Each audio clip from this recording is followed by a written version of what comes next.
The Soviet soldier tied his comrade to a rock and placed a grenade on the back of the man's head. If the man moved, he would be blown up. He pleaded with his comrade to let him go, but it was an order from the officer. Nobody paid any attention to him. The man shouted loudly, but his comrades drove away in a tank. Turned out that the man was a Soviet journalist. He was very dissatisfied with the officer's cruel treatment of Afghan civilians. The man even recorded it all down. The officer was furious, so he took revenge on the man.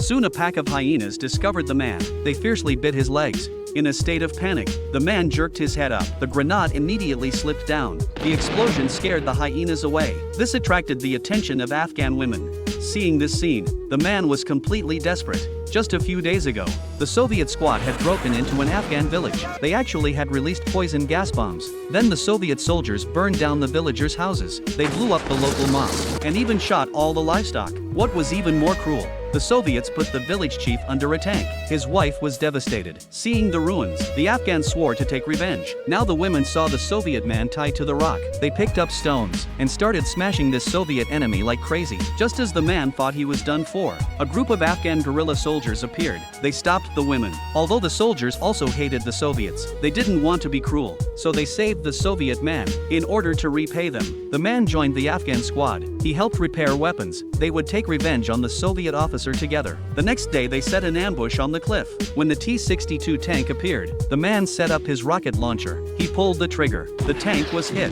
The T-62 tank was heavily damaged. Its speed slowed down. At this moment the Afghans blew up the rocks on the cliff. The boulders fell and smashed into the tank. The Soviet officer still tried to drive the tank away, but the tank's tracks fell off, and the fuel tank started leaking. So the man threw a torch at the tank. The tank was set on fire. The Soviets had no choice but to open the tank hatch. They came out in a panic and surrendered to the Afghans. Faced with these enemies, the Afghan soldiers all wanted revenge, but the man stopped them. He let go of two innocent Soviet soldiers and only handed the officer over to the Afghans. The women rushed over. The officer felt immense fear. So here's the question: do you think Afghanistan is a really graveyard of empires?